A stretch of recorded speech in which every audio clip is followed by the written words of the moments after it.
Hello and welcome to BT Murrayfield for the highlights from Silver Saturday 2023. On Coronation Day, we were here to crown the kings and queens of Scotland's Club Rugby Cup competitions. There were 14 clubs competing across 7 different matches today, 4 of them that took place here inside the main stadium. But first we're going to recap the 3 games that took place on Damhealth Stadium's pitch. Hillhead Jordanhill were comfortable winners in the National Bowl final at Damhealth Stadium as they defeated Perthshire in the first final in Edinburgh Stadium.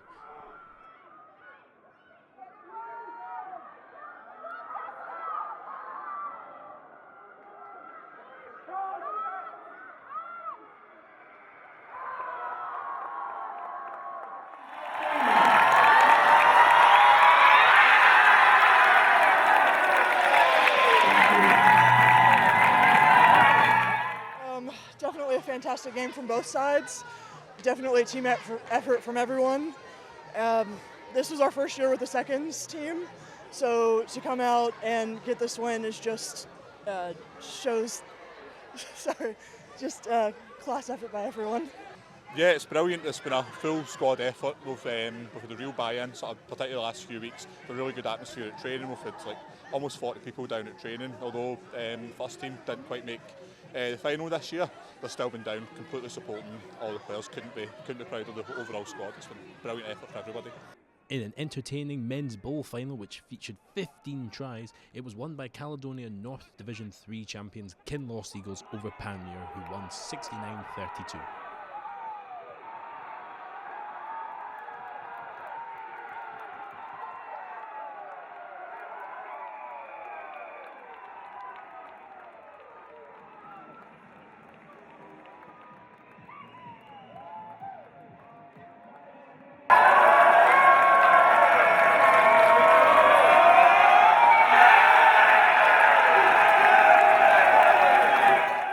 Amazing. It's been a long season to get here and do it. The boys have worked really hard all season, so it's it feels like kind of a bit of reward at the end of it. It's a bumpy season up north, having to do a lot of travelling. So to come down here, play on this magnificent pitch, and put a performance like that is brilliant. It's fantastic. It's so special. We've been through so much this season. There's been so much buy-in from everybody. We've created such a good atmosphere all season. We've travelled, God knows, everywhere across this country. We've had guys on deployments across the world. We've got guys that have travelled all over the place. It's so special this year to have everyone come together and deliver that. And to get both of them today is just the cherry on top. It's been a fantastic effort this season. I'm so proud of the guys, so proud. And in a fantastic encounter that could have gone either way and was fiercely contested throughout, Grangemouth overcame a half-time score of 17-14 to win 31-22 over Oban Lorne for the women's national plate.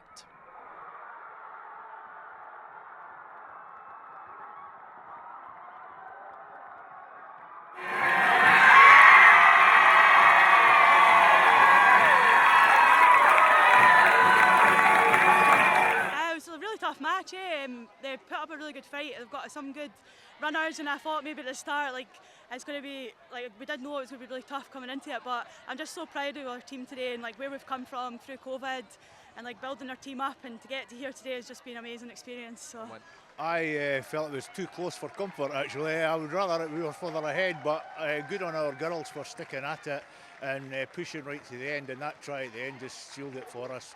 We've had a good season and that just topped it. A good party tonight. So congratulations to our winners there, Hillhead, Jordanhill, Kinloss, Eagles and Grangemouth. If you want to watch the full highlights from those games, they are now available to watch on scottishrugby.org alongside our match reports. Now let's take a look at the games that took place here inside the main stadium. First off, it was the Men's National Shield, and it was an early kick-off for East Kilbride as they took on Stewartry. Your commentating team for this one is Dale Clancy and James Wade. So 2 teams who know each other very well, and it's an experienced front row from East Kilbride with Japp and Middleton leading the side, and also McLennan, and then Jones and Galbraith, and in a back row of O'Neill, McGiven and also Thornton, and in the backs they're a half-back partnership of Smith and Murray, and the very experienced and robust Shanky at 12 and partnered with Aitken, and in a back 3 of Dryborough, Blackwood and Martin. Stewartry have got a front row of McCulloch, Maguire and McMorrin, and then Maxwell and Porteous will pack down in the boiler house with Forsyth and McCulloch, the blindside and open side flanker, with Lindsay, the captain, leading the side at number 8, and Nicholson, and the very, very influential David Armstrong are the half-back pairings, with McCartney and Austin in the centres, with Forsyth and Yates on the wing, with Captain Picken leading the charge from fullback. There's a round of applause and a rise in the atmosphere here as Stewartry and East Kilbride make their way onto the pitch. East Kilbride led by Middleton, their captain, and Stewartry with John Picken leading his team on to the field, involved in this game as we knew he would be. Now distributing, interlinking round the back. Armstrong makes a break, he gets round up towards the 22, brings his supporting players in. It's a great 2-on-1, and can they get over the line? They stretch over, and Stewartry strike first here, and it's Driver up who's got the try. So it's Forsyth who's got the try there for Stewartry. Outstanding try there. Again, you could just see the influence of Armstrong working hard off the ball to get that second touch on that wrap, and just the way he squares up and attacks that line, just really short of the East Kilbride defence there, and the handling skills in contact, just to kind of link with his outside players, are outstanding.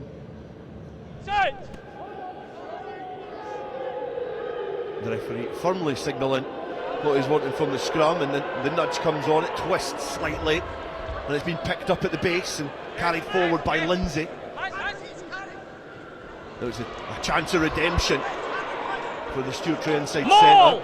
He manages to offload to Armstrong, he gets the ball through the hands, and now a chance for Pickett to dive in the corner, keeps it alive, great offload.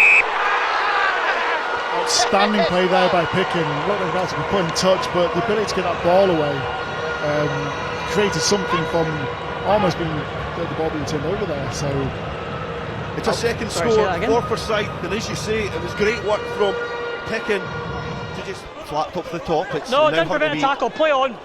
Protected. The carry forward up to the 5 metre line, and the roar now from the travelling fans now rises to try and encourage East Kilbride over this line. Blackwood now coming into the game. He looks for the little stab over the top, and that's an intelligent kick. Do they get the bounce of the ball? They do! And it's a try for Martin in the corner. Intelligent footwork from the forwards and the backs.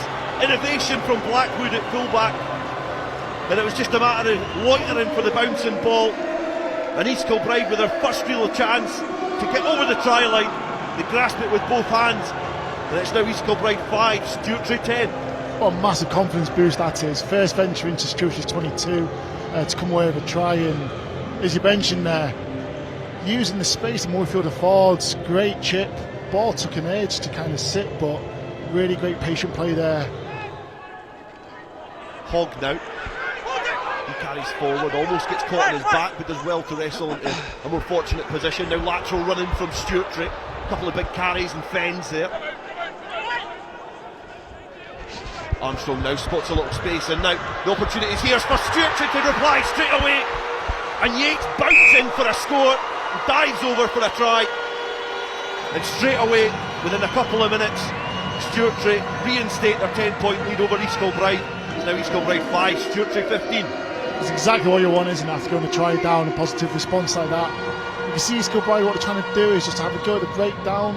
As you mentioned, if you commit numbers to the breakdown, you do leave yourself short on the outside, and Stewartry spotted that really well, and really powerful finish there from the winning Yates.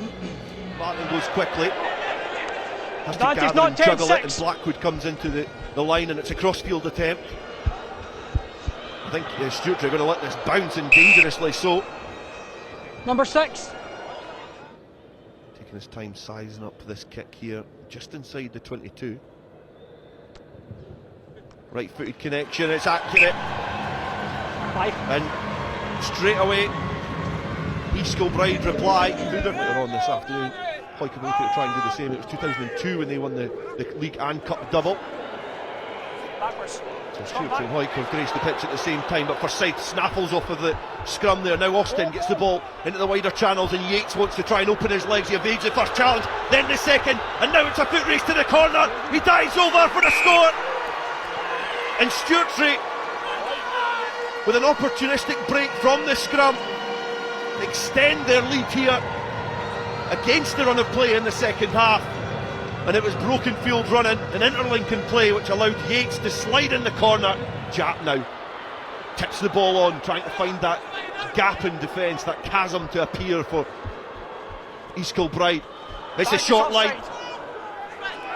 The momentum almost carrying them over, and then the snap round the side there. Matthew Smith spots the space in the defensive line, and the scrum half burrows his way in between the defensive effort that came on from Stewartry, and the black and yellow flags here in Murrayfield start to wave again, leaving Stewartry bodies in his wake as he tries to set that hold and that chasm in defence for his teammates. He's been bundled into touch, and the referee has called the final time in this game. The full-time whistle echoes around BT Murrayfield, and it's redemption for Stewartry. They were defeated here 21 years ago in the Shield final against Kirkcaldy, but they get their moment in the sun as they see it over the line. 15 points to 22. They have defeated East Kilbride. As he takes the shield carefully to the front, his famous teams have lifted this Kirkcaldy Glasgow Hawks, and it's now the turn for Stewartry to put their name on the men's national shield. John Pickin lofts it above his head after they've defeated East Kilbride here 15 points to 22 in the opening game of Silver Saturday. John, congratulations on captaining your side to the win today. How was that game for you? Oh, mental. Just first half I thought we started really well. Then East Kilbride, they only had a couple of chances, but they took them, so they were very, very clinical. So at half time, a title game, and then second half we just defended. They were so good. Our defence in the second half was just brilliant. So close, such a tight game. So delighted to get the win and come on the right side of it. The noise in BT Murrayfield this morning has been electric from both sides, both Stewartry and East Kilbride. But how much did that mean to you to hear the backing of your community here today? Yeah, it was brilliant. It was so loud, you couldn't really hear each other talking on the pitch. So I can't even imagine what it's like when I sell out. East Kilbride as well, their fans made so much noise. So yeah, it was just a brilliant game, brilliant atmosphere. So yeah, obviously fantastic game, but really I'd say a game of two halves in some sort of respect. So how are you feeling throughout that? Yeah, like a roller coaster, honestly, up and down and up and down. I try not to get too emotional on the touchline, certainly visibly, but inside, absolute turmoil. Yeah, we came out flying in the first half, stuck to the game plan, played really well actually in the first half, and moved the ball well and really stressed them. And we had a lot, well, I don't know, 80% possession in the first half play. Maybe didn't come away with enough points for that. They had a lot less possession and come away with a try and a penalty. And then, as you said, the second half was all about character and defence, but that last 10 minutes showed me what our team's all about. So congratulations there to Stewartry for winning the men's national shield. It was now time for a brand new competition, the women's national shield. Who were going to be the first names on the shield? Would it be West of Scotland or would it be Cartha Claymores? Dale Clancy once again commentates in this game, and he's joined this time by Lucy Winter. West of Scotland, they're going to line up with McHenry, Morrison and Burge in the front row, with Wilson and Campbell in the second row. The captain, Amanda Patterson, wears number 6, with Gassner and Watson making up the rest of the back row. Wilson and Smith are the half-backs, with Irvin and Jade Scott the centre pair in. The wingers are Power and Todd, with Amber Johnson slotting in at fullback. Cartha Claymores, they're going to line up with Torrance, Walker and Baker Hughes in the front row, with Enright and Matheson in the second row. Again a captain at number 6, this time in the form of Katie Gray, with Kirsty Brown and Des Andre at number 8. Rigamonti is the scrum half, with Coburn, her half-back partner. Shankland is at 12 with Hancock, and then Wilson and Halsvet make up the wingers, with Caitlin Bell in at fullback. You can hear the cheers and echoes of over the referee mic of the teams try and give themselves some last encouragement as the captains of Katie Gray and Amanda Patterson. Amanda Patterson joined alongside Emily Irvin lead the sides on. West of Scotland in the yellow and red hoops. Round the fringes again, that's the forwards to carry. And a chance for the backs to try and exploit and show their skill set as they get the ball through the hands. They've now manipulated a 2-on-1. If the pass sticks, there's a chance here for West of Scotland. They power through, They get the ball down and the try is awarded, and Todd goes in for the score for West of Scotland. That was a great finish there. She still had a bit to do. She had a couple of players on her to get that ball down, grounded safely. Well done. Yeah, good finish as well, but the accuracy in the pass was important to that score. Absolutely, yeah. I think we had a few good forward phases there, kept the ball safe. The rucking was really accurate, and that allowed the backs to play. The attacking player, the advantage coming the way of West of Scotland. Free ball to play with here. Now another chance, another opportunity to try and breach the defensive line if the ball's away quicker here. They can manipulate the chance, but squeeze it over. It's another score for West of Scotland, and it was well worked and it was patient build-up. Yeah, I think they had that overlap. They kind of earned that. They really dangerous, and the ball was just too quick for Cartha. And it's Emily Irvin who gets the try. Upton go for the penalty on the 5 metre line. They tap, they go, they tip on close. Get away from the heavily congested areas. The Claymores are now knocking on the West of Scotland door to breach it for the first time in the Shield final. Another penalty coming as well, the way of the Claymores. They power their way over the line and they do get their score. Eventually get over the whitewash. And it was great, powerful work there from the forwards. Tap and go, charge forward, and it's the powerful number 8, Desandre. Away from the breakdown, and very well away from the breakdown as well, looking to stretch it and get a lot further away from those congested areas.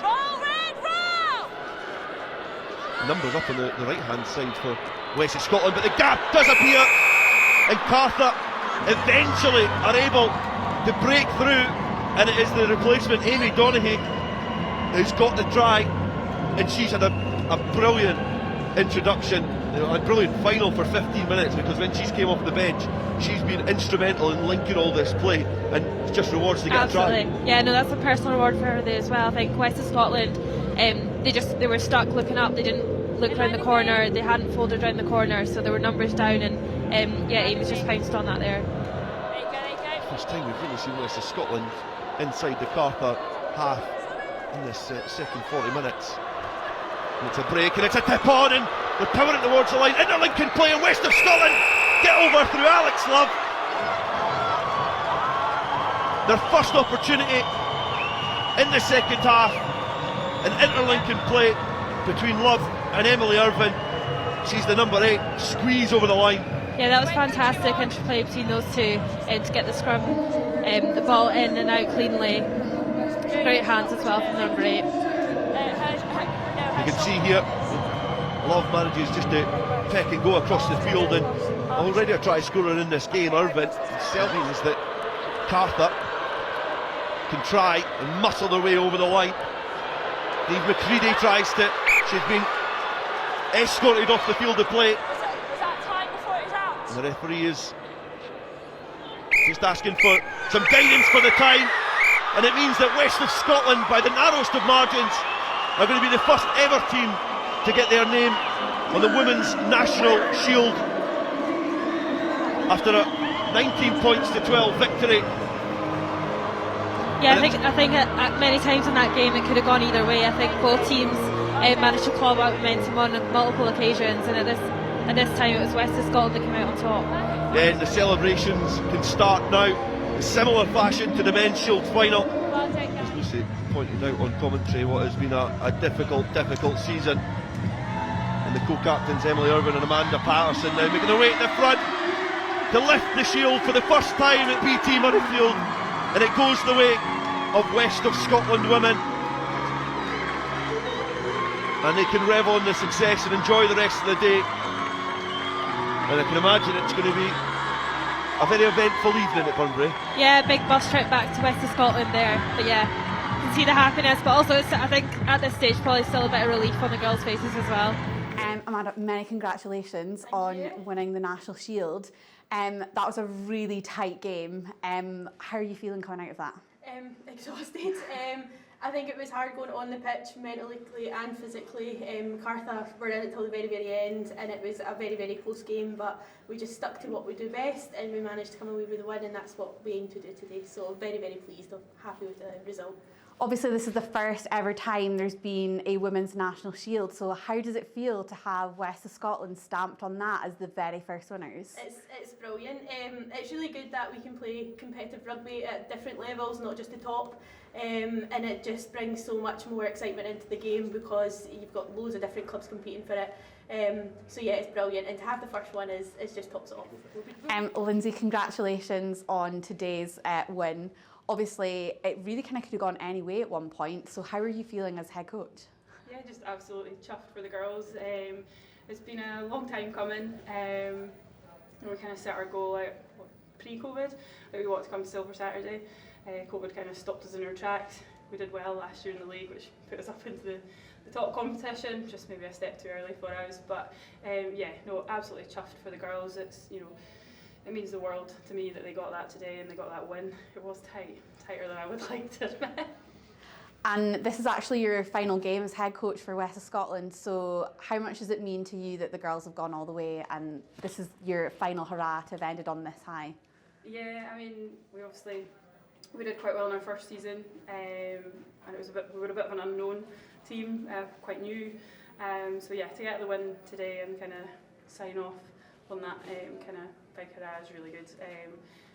Couldn't have written it any better, I think. So yeah, but big thing for me is like big thank you to all the players, coaches like Fergus, who's my assistant coach, and Matt, our S&C coach. Without them, I wouldn't have been able to do my job as well. So it's a real team effort. So congratulations there to West of Scotland, who are the first names on the new Women's National Shield. It is now time to look at the Sarah Beaney Cup. Watsonians were looking to come back from last year's final defeat to Hillhead Jordanhill, while Corstorphine Cougars were looking to get some silverware this season after losing the Tennent's Women's Premiership final back in January.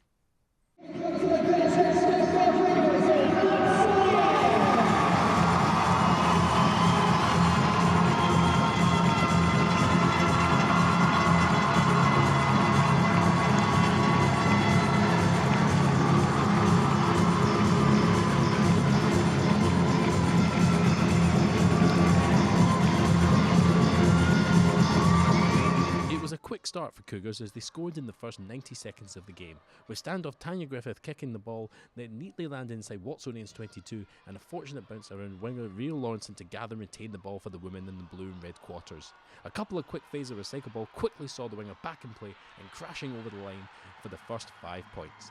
A difficult kick for vice-captain Kiyomi Honjigawa and unfortunately just fell short, leaving the score at 5-0.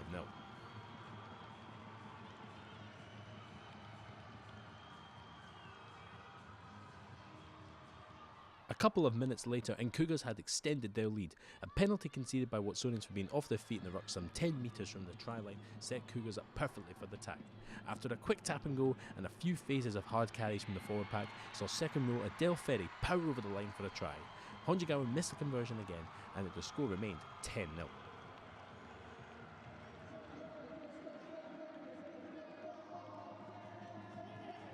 But Watsonians weren't far behind with their first try, retaining the ball at a line-out on their own half. A couple of phases with the forward pack carrying set Susie Clement up to engage her back line. Captain Brian McNamara ran a fantastic line, breaking through 2 defenders before sending a missed pass in the hands of winger Mary Nelson, who sped down the pitch to score under the posts. McNamara added the extras and it was now a 3-point game.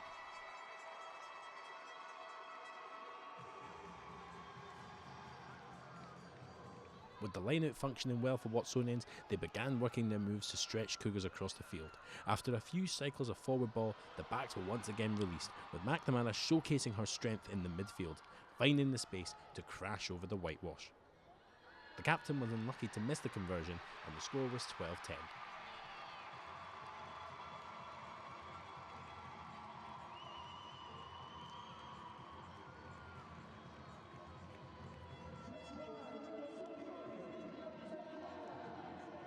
A Watsonian's penalty allowed Cougars the chance for 3 points and to get back into the game.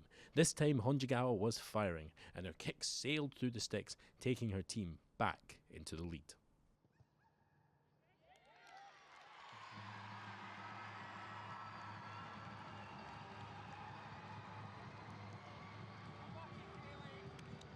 After half-time, Watsonians were first back on the board in the second half, as Fran McGee lit up BT Murrayfield with her electric speed. At the 45-minute mark, Watsonian set a scrum deep inside their own half, which the pack managed to secure. Standoff Susie Clements entered the space before releasing the Scotland international, who skirted round the defence from Watsonian's own 15-metre line to run in her try under the sticks. McNamara converted, and Watsonians were now back in the lead.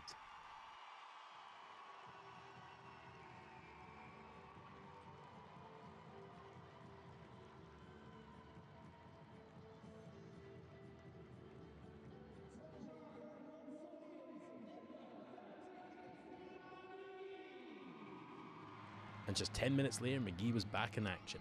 Another well-executed line out from Watsonians saw their captain McNamara break through the defence, hitting comfortably inside Cougars 22.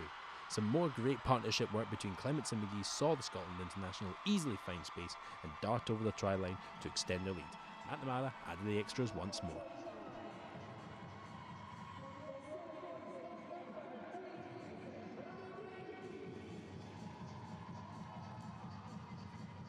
Cougars, however, were not done yet. Looking for a quick and sharp exit, McNamara sent the ball deep into Cougars territory.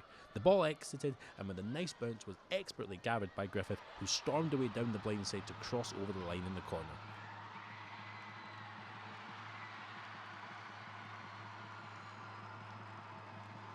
A missed conversion once again from Honjagawa left the score at 26-18, and with Watsonians down to 14 players, Cougars had the numerical advantage. And they managed to get another try to close the gap as Lucy Lauter saw the gap and dotted down over the line.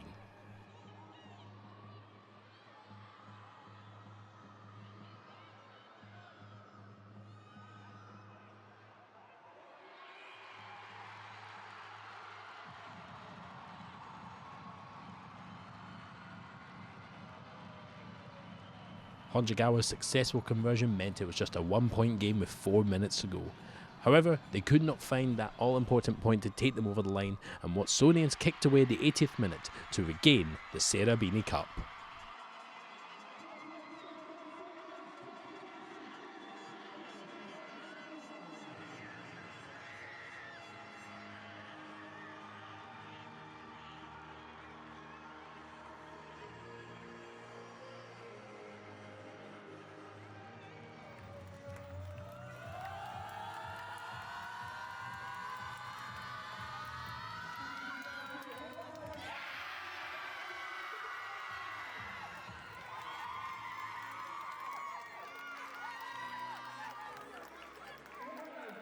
Many congratulations on your Sarah Beaney Cup win.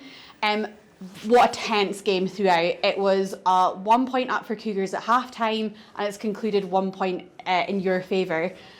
Tell me how you're feeling. Buzzing. I think there's a lot of feelings. I think I've blacked out a little bit. I'm not really sure what's going on anymore. But we knew that Cougars were going to be very, very physical, and a weakness of our squad was that we would get into our heads if the opposition was points up, and it's something that we've worked on and we've drilled.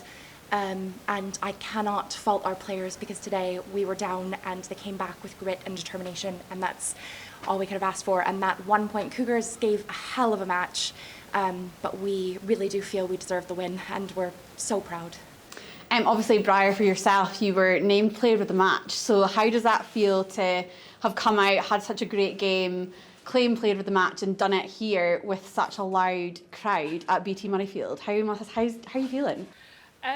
To be fair, I wasn't expecting it. I think all the players put in a lot of hard work behind the scenes even, and the player of the match could have gone to so many different people out there. So, yeah. Bruce, many congratulations. What an absolute high to finish on the 2022-23 season. How are you feeling after that performance? I don't actually know whether I'm very happy, obviously, but and there's no doubt a little bit of relief there as well, the way it ended, and so close. It's and how we've grown across the season. We had a pretty slow start to the league. We just never really got going. But the girls sat down in January, I think it was, and said, "Look, we're better than that. We've got a team that's capable of winning the cup," and they've just proved that they did have a team capable of winning the cup. Absolutely, and it was a full squad performance today. You know, the forward pack had a phenomenal job, some really strong carries made, excellent work in the line out, but also the backs were really functioning superbly. So what are you putting that down to, that cohesion? Again, it's just time spent at training, because they've all bought into it, what we're trying to do. And the forwards had to be, going back to what you said about the forwards, they had to be good today because Cougars are so well drilled. They're a really good side, and I said to our forwards beforehand, you've got to front up. We have to at least get parity, and I thought we did get that today. The line-outs were excellent. We knew we'd come under pressure there. Our carries were good. We were a bit slow into the breakdown in the first half, but we sorted that in the second half. But that just created the space for the backs to play with. And I heard you speaking to Briar there. She and Fran in the centres. But I think it was just a great all-round team performance, as you say. So congratulations there to Watsonians for winning the Sarah Beaney Cup. What a day of rugby it has been so far, and we're going to finish it off with the main event for the Scottish Cup between the two Premiership teams, Hawick and Marr. The commentated team for this one is Bruce Miller and Fergus Pringle. So Hawick first, and front row captain Sean Muir has made 212 appearances for Hawick, the former Scotland Club 15 player, and he is alongside Fraser Rennick and Nicky Little. The second row pairing of Sean Fairbairn and Dalton Redpath, and in the back row Stuart Graham and Callum Rennick on the flanks with Jay Linton at number 8. And for Marr, Gordon Reid with 41 Scottish caps, made his debut for Scotland back in 2014, signed for Marr in 2021. It's a huge experience for Marr in the front row. He's alongside Blair Jardine, an Ayrshire Bulls player, and Andrew Acton. Second row pairings David Andrew and Harry Murray.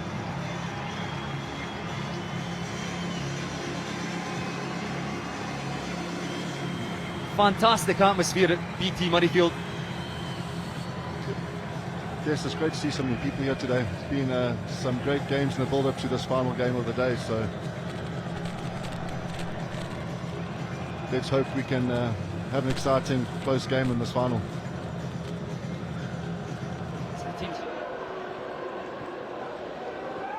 In by Gareth Welsh. Out to Riley in the centres. Once more to set up the position, however. Marr penalty, holding on in the deck by Hawick. Colin Sturgeon, the second highest point scorer from the boot in the Premiership this season. Only Kirkford, the Hawick fullback, in front of him. But no mistake made there by Colin Sturgeon. And it's Marr who opened the scoring here at BT Murrayfield. Marr 3, Hawick 0. Baird out to the forwards. Now to Sturgeon. Looks for a runner off his shoulder. Hit hard in the tackle once more by Hawick.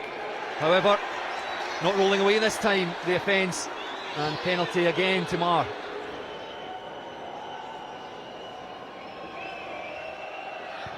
Catches it nicely. It's certainly got the distance and the accuracy. Up go the flags.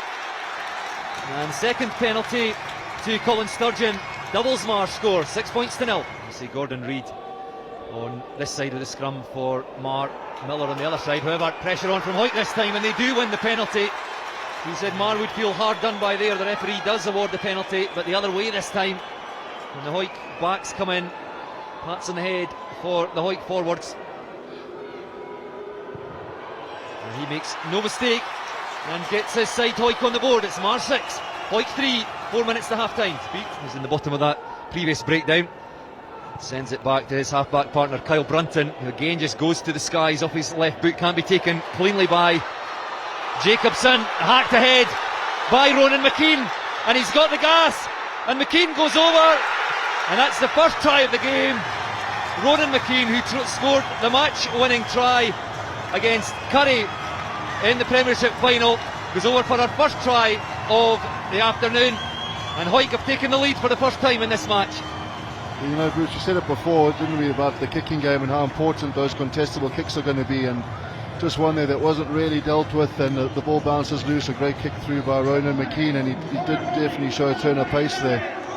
It comes for Gareth Welsh down the right hand side. Hawick goal with Kirkford, just stabs a kick through into the Marr 22, picked up by Callum Ingalls at the back, charged down again by Hawick, snapped up by Rennick the hooker, and over goes Rennick under the posts for Hawick. Try number 2 from a Marr mistake. And it's Marr 6, Hawick 15. Yes, you know, one of the key things when you are going to exit with the kick is just kick on your terms and make sure you're not under real pressure when you are kicking. So they probably just needed to carry that ball in, set it up again and slow it down and get a bit of a chase platform to go. But really good reactions there from Fraser Rennick, you know, just... Snapped up though by Marr.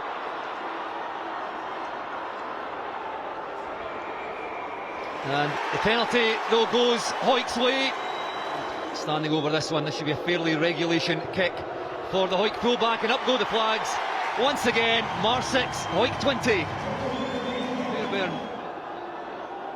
Solid defence here by Marr. How much longer can they hold though? As Hawick again go through the paces. Riley, and there's numbers out on that right hand side for Hawick.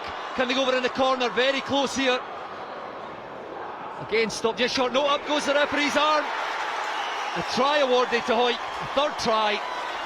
And they extend their lead out. It's Marr 6, Hawick 25.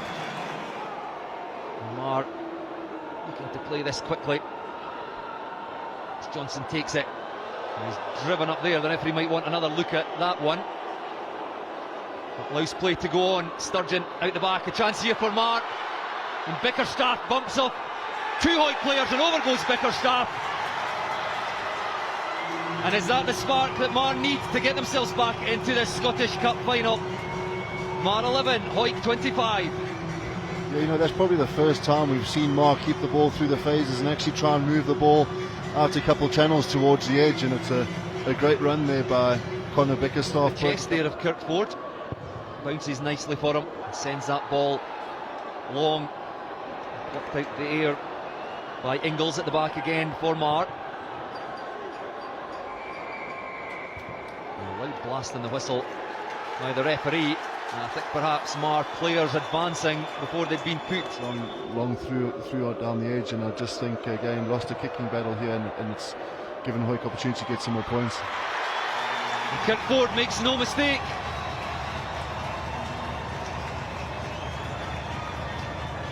For everything now, Hawick. Kirkford sends that one as high and as far as he can. Ingles kick charge down, bounces kindly for the Marr fullback. Well, in fact, no, the referee said it was knocked on and then picked up by a man in front. Right. Yeah, I think Hawick, you're right, they're just slowing it down, happy to take the points, just a bit more scoreboard, just keep that scoreboard ticking over and just take it even further away from Marr. You know, something that stood out to me in the second half is just the big players in the Hawick team really standing up in the second half and performing really well when they had to and when it counted. Up go the flags yet again. Kirkford has been wonderful with his boot this afternoon, both out of hand and from the tee. Well, in fact, I should have said that. The old commentator's cursed, but Hawick won't mind that because the referee blows for full time. Ford misses with his final attempt at goal, but Hawick are, for the third time, lift the Scottish Cup. 21 years since that double back in 2002, but they've done it again 21 years later. Waiting on the trophy appearing, but Matt Carrier and Sean Muir sharing captaincy duties. Come down to the front,